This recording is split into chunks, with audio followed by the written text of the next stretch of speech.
یعنی یہ لوگ جن کی صحبتوں کا ایک عرصہ ہے اور صحبتوں کا ایک ایسا تسلسل ہے کہ یہ کبھی ایسا بھی ہوتا تھا کہ مطلب مجلس رحمت جمی ہوئی ہے، حضور نے فرمایا جاؤ یار سو جاؤ اور صبح جلدی اٹھ کر نماز پڑھنا، تو وہ ایک بوڑھا صحابی جاتا ہے اور جا کر لیٹتا ہے، کچھ دیر بعد نا کروٹیں بدلتے ہوئے جناب والا فوراً دوڑ کر واپس آ جاتا ہے، دہلیز رسالت پر سر رکھ دیتا ہے اور دھاڑے مار کر روتا ہے۔ سرکار دو عالم صلی اللہ علیہ وسلم حیرت سے باہر نکلے کہ یہ کیا ہوا ہے، دیکھا تو وہ صحابی رو رہا ہے۔ آپ نے فرمایا کسی نے مارا جی نہیں، تنگ کیا جی نہیں، کوئی گالی گلوچ جی نہیں، کوئی پریشانی جی کوئی نہیں، پھر روتے کیوں ہو؟ یا رسول اللہ ہم آپ کے حضور بیٹھے تھے تو ہماری قلب و روح کی زینت آپ کا حسن تھا، آپ کے حسن کی رعنائی سے ہمارے دل زندہ تھے، آنکھیں تابندہ تھیں، دماغوں کے اندر خیالات کا تصور ہی نہیں تھا، صرف تیری ہی ذات تھی اور کچھ نہیں تھا۔ تو میں یہاں اسی تصور کی عظمت میں چلا، گھر گیا تو میں چارپائی پر لیٹا، میں آسمان کی یعنی اپنے لیٹے ہوئے اپنے مکان کی چھت پر دیکھتا ہوں تو ادھر بھی تیرے حسن کے جلوے نظر آتے ہیں، اور ادھر کروٹیں بدلتا ہوں کسی دیوار کی طرف آپ کا جلوہ نظر آتا ہے، ادھر بھی آپ کا جلوہ، آنکھیں بند کرتا ہوں تو آپ ہی۔ تو میں نے کہا کہ فلا اصبر یا رسول اللہ، جب میں نے یہ کیفیت دی تھی تو میرا صبر ٹوٹ گیا اس بات کو دیکھ کر کہ جس رسول کے ابھی ہم تک کر آئے ہیں، پھر صبح زیارت ہوگی، ایک لمحہ کے لیے ہم آپ سے الگ ہوئے، وہ چند لمحات کے لیے، تو ہماری یہ کیفیت ہو گئی کہ ہر لمحہ ہمیں قیامت نظر آنے لگا۔ تو جنت جو ساتوں آسمانوں سے اوپر ہے، تو آپ کا محل شریف نہ جانے کتنا بلند ہوگا، ہم نہ جانے کہاں ہوں گے، تو وہ دائمی زندگی ہے۔ اتنی دوریاں یا رسول اللہ وہ مجھے یاد آئی ہیں تو میں تڑپ گیا، میرا صبر جواب دے گیا کہ میں وہ کیسے ماحول برداشت کر پاؤں گا بھائی۔ تو اس درد نے، اس مستقبل کے اس تصور نے مجھے پریشان کر کون دیا۔ صاحب تھے یہ؟ میں عرض کرتا ہوں تو اب مجھے ان کا پورا نام یاد نہیں ہے، ایک بوڑھے صحابی تھے۔ تو وہ حضور صلی اللہ علیہ وسلم پریشان ہو گئے کہ یار یہ معاملات تو اللہ تعالیٰ کی مشیت کے ہاں ہیں، جس کے لیے جو کچھ طے کرے اس کے لیے وہی ہے۔ کہا یا رسول اللہ مجھے ان چیزوں کا نہیں اندازہ کہ اس کی مشیت کا کیا انداز ہے یا آپ کی شفقت کا کیا انداز ہے، لیکن میرا ٹوٹا ہوا دل ہے، میں کدھر لے کر جاؤں۔ واہ! تو اس وقت جناب جبرائیل آ گئے کہ یا رسول اللہ قرآن کی آیت لے کر، یا رسول اللہ ان سے کہو جہاں رسول ہوں گے وہیں چاہت والے ہوں گے۔ تو آپ کی محبت سے یہ سرشار رہتے ہیں۔ تو اس کیفیت کے لوگوں کو مارنا وہ بھی اقتدار کے لیے، ایسے لوگوں کو، ایسے یہ سوچ رکھنے والے اچھا، لوگ، اور پھر اس ظلم اور بربریت کو اجتہاد کہنا کہ اس پر بھی قاتل کو ثواب مل رہا ہے، یہ کون سی شریعت ہے؟ یہ فطرت کے ہی خلاف ہے، شریعت کے خلاف تو ہے ہی صحیح۔ تو مجھے اتنا معاملہ بنو امیہ سے نہیں، ان کی تو قبائلی عصبیت تھی، انہوں نے تو یہ کرنا ہی کرنا تھا، ٹھیک ہے، ان کا شوق تھا۔ مجھے زیادہ جو ہے پریشانی ان ملاؤں سے ہیں کہ اس ظلم اور بربریت کو بھی ایک ثواب کا درجہ دے دیا۔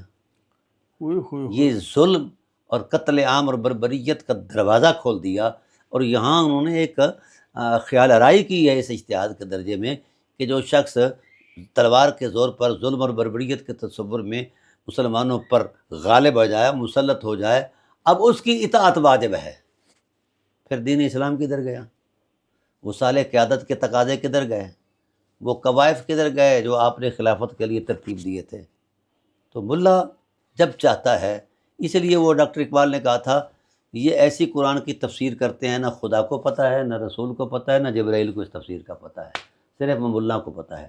تو اس ملا نے ہی یہ سارا ڈرامہ رچایا ہے، اور پورے اصحاب رسول کی توہین، عطرت رسول کی توہین۔ اچھا، اجتہاد جو ہے جس کا یہ باب اللہ کرتے ہیں، کس کو کہتے ہیں؟ اجتہاد کہتے ہیں جد و جہد کرنا، کوشش سے کر کے مسائل کا حل دینی دلیل کے ساتھ اس کو مہیا کرنا۔ اگر دلیل دین نہ ملے تو جو اللہ تعالیٰ نے بصیرت رکھی ہے اس کے مطابق۔ اچھا، مجھے یہ بتایا جائے جس بندے نے علم سونگا ہی نہیں ہے اس کو مجتہد کہا جاتا ہے، اور جن کی ساری عمر علم کے حاصل کرنے میں گل گئی ہے اس کو کوئی مجتہد نہیں کہتا۔ یہ ملا کا بنایا ہوا تصور دین جو ہے اس وقت بھی جعلی تھا اور آج بھی جعلی ہے، اس نے قیامت تک جعلی رہنا ہے. ڈاکٹر صاحب اگر سارے ملا ہاں اس لائن پہ کھڑے ہو جائیں کہ یہ جو بھی کچھ ہوا ہے یہ غلط ہوا ہے، ہاں، تو کیا صورت بنے گی، حالات کیا صورتحال بنے گی، یہ ایک کیا ہوگا؟ انقلاب آئے گا. ہاں انقلاب آئے گا. دین کی اقامت دین کے لیے ایک بہترین پلیٹ فارم مہیا ہوگا. ہاں، اس کی وجہ یہ ہے کہ ان کو پتہ ہے یہ سارا.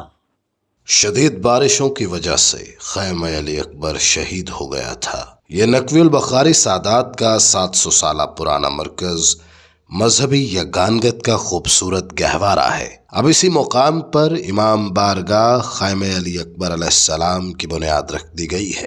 اس کی بنیاد کشائی سید آغا لال بادشاہ اور مشہور صحافی ایاز امیر صاحب نے رکھی ہے، اور اس کا ڈیزائن کراچی سے سید علی تراب جعفری صاحب نے بنایا ہے. امام بارگاہ کی تعمیر کا ذمہ ماڈرن انجینئرز پرائیویٹ لمیٹڈ کے سپرد کیا گیا ہے. اس کی کاغذی کارروائی مکمل ہو چکی ہے اور کھدائی کا عمل بھی شروع ہو چکا ہے. عاشقان ہم شکل پیغمبر سے التماس ہے کہ تعمیری معاملات میں بڑھ چڑھ کر حصہ لیں، اپنا حصہ ڈال کر مولا کی خوشنودی اپنے نام کریں. نظر نیاز بھجوانے کے لیے اس نمبر پر رابطہ کریں 0324430430. ملا آج کا جو ہے اس کو بھی یہ پتہ ہے کہ یہ اس اجتہاد کا نتیجہ فساد ہی نکلا ہے. فساد نہیں ہے، فساد 70,000 مسلمان صفین میں مارے گئے. کیا قصور تھا ان مسلمانوں کا جو قتل کیے گئے؟ پھر 35 سے 30,000 سے 35,000 اس اقتدار کے حصول کے بعد قتل کیے گئے. بڑے بڑے قداور شخصیات صحابہ کی چند قتل ایک نام لیجیے گا پلیز. مثلا حجر بن ادے جو ہے یہ قتل کیا گیا. قصور کیا تھا؟ سنے بڑے پرہیزگار متقی تھے آپ. وہ بڑے صوفی منج تھے، بڑے بلند آدمی تھے اور محب اہل بیت تھے. اس کو معاویہ کہتا ہے کہ علی پر لعنت کرو تو تیرا چھٹکارا ہو سکتا ہے. وہ کہتا ہے جان دے سکتا ہوں لیکن علی سے پیار کا رشتہ ہے، ایمان کا رشتہ ہے، وہ بضایا نہیں کر سکتا. اب اس جرم کی پاداش میں یہ ظلم کیا گیا. میرا تو خیال ہے اور کہ 12 صحابی اور بھی مارے گئے ان کے ساتھ، ان کے جو ساتھی تھے.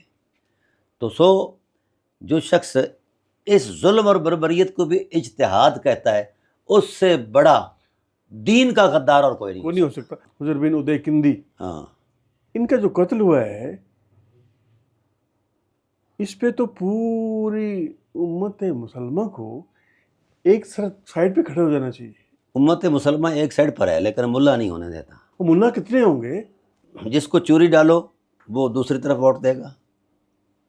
ان کا مزاج ایسے ہی کچھ ہے. ہاں، خدا ترس اور صاحبان خشیت علماء جو ہیں وہ کٹ تو سکتے ہیں لیکن وہ جھوٹ نہیں بولتے، حق نہیں چھپاتے. اس لیے جو اموی ٹائپ کا جو ملا ہے وہ کسی بھی نسل سے ہو، شیعہ سے ہو یا سنی سے ہو، تو وہ ہمیشہ مفاد پرست ہوتا ہے، ٹھیک ہے، اور حق کو چھپاتا ہے. اور پھر وہ مزاحم ہوتا ہے ان کے ساتھ، ان کو بھی حیثیت کرتا ہے جو علماء حق کا ہیں، اہل تشیع سے ہوں یا اہل سنت سے ہوں. قبلہ معاویہ جو ہے وہ دین اسلام کا بہت بڑا دشمن ہے. دیکھیے جی، اصحاب رسول کی توہین اہل سنت کا بھی ہاں مذموم ہے اور اہل تشیع کا بھی حامی. جو صحیح اہل تشیع ہے، حلالی، جو حلالی نہیں ہے میں ان کی بات نہیں کرتا. جو ابن سبا کی اولاد سے ہیں ان کی بات ہی نہیں ہے، کیونکہ اس کی بنیاد ابن سبا نے رکھی ہے اس بد کرداری کی کہ اصحاب رسول علیہم الرضوان پر سب و شتم اور ڈرامہ بازی یہ کرنا، یہ سارا کچھ.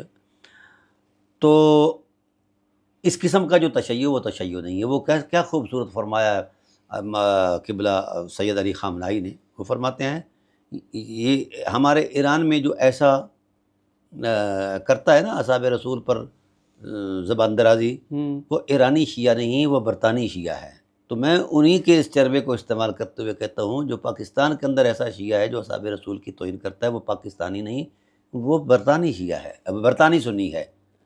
سمجھا گی نہیں؟ یہ دونوں طبقات یہودی ہیں جو غالی ہیں. ان کی فطرت میں وہی گندگی، ان کے دماغوں میں وہی آلودگی اور ان کا شعور، سوچ، فکر، یہ سب آگ ہے. انہوں نے امت کو آگ لگا رکھا ہے. کوئی لڑائی نہیں ہے شیعہ سنی کی، ان دو مفاد پرستوں کی لڑائی ہے مفاد کے ٹائٹل پر. اب مجھے بتایا جائے، میں آپ سے سوال کرتا ہوں، نعوذ باللہ من ذالک، آپ کسی کا قتل کر دیں، آپ تو ٹھہرے قاتل، اور میں قتل کر دوں تو میری جیکٹ کو داڑھی کو دیکھ کر لوگ کہیں کہ یار یہ قاتل تو نہیں، یار اس کو قاتل نہ کہو، کوئی مقدس ٹائٹل دے دو، ہاں ٹھیک ہے نا، کیوں یہ مجتہد ہے. یہ مجتہد ہے، یہ علامہ ہے، یہ فلانا ہے، یہ ڈاکٹر ہے فلاں. تو اب اگر کوئی مجھے قاتل نہیں کہتا تو وہ حرمت کی پامالی نہیں ہے. تو سو ایسے ہی میں ان سے پوچھتا ہوں آج کل کی ملا سے، کیونکہ ان کا اپنا دماغ نہیں رہا، ان کی پیچھے وہی فورسیں چل رہی تو ہیں. قبلہ خلاصہ اس کا یہ ہوا کہ یہ دشمن دین ہیں، اور یہ خطا بھی نہیں ہے، کوئی اور چیز ہے. نہیں، گزارش یہ ہے کہ ظلم ہے، کوئی کرے، کوئی کرے. اس کا نہ اس کا نیچر بدلتا ہے نہ اس کا مزاج بدلتا ہے. دیکھیے حضرت ماعز اسلمی رضی اللہ تعالیٰ عنہ ایک صحابی ہیں، ان سے ایک لغزش ہوئی تو صاحب شریعت نے یہ نہیں دیکھا کہ یہ صحابیت کا ٹائٹل رکھتا ہے لہذا اس کو پروٹوکول دیے جائے، اس کی جزا سزا جو ہے یہ چھوڑ دی جائے. آپ نے بالکل اس پر حد جاری کی. اس دور کے اندر جتنے بھی اس قسم کی باتیں ہوتی تھیں جو خلاف شرع، مزاج رسول اور مشیت الہی کے خلاف ہوا کرتی تھیں، اس پر جو شرعی مواخذہ ہوتا تھا وہ ضرور لاگو ہوا کرتا تھا. یہ ہے انصاف. تو سو ایسے ہی اگر رسالت کے سامنے کوئی ٹائٹل انصاف کے تقاضوں کو پیچھے نہیں کر سکتا تو پھر یہ ایک ٹائٹل تو ایک قتل تو نہیں نا، 70,000 مسلمان نا، اس وقت کے جب مسلمان ٹاما ٹاما ہوا کرتے تھے تو اتنے لوگوں کا قتل عام جو ہے، اور اتنے عورتوں کا بیوہ ہو جانا، بچوں کا یتیم ہو جانا، خاندانوں کا اجڑ جانا، اسلام کو گھات لگا کر زخم لگانا، اور پھر یہ تان ٹوٹی آگے کربلا میں. یہاں اس کی یعنی اس کی بنیاد تو وہیں سے شام سے رکھی گئی تھی نا جی. تو اس کا جو آخری اختتام ہے وہ